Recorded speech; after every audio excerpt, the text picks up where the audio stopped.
ولمن خاف مقام ربه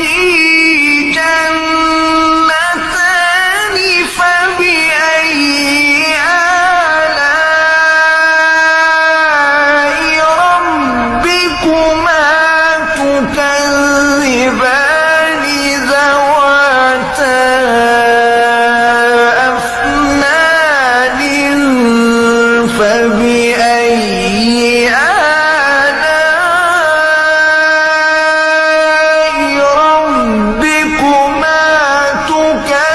تكذبان فيهما عينان تجريان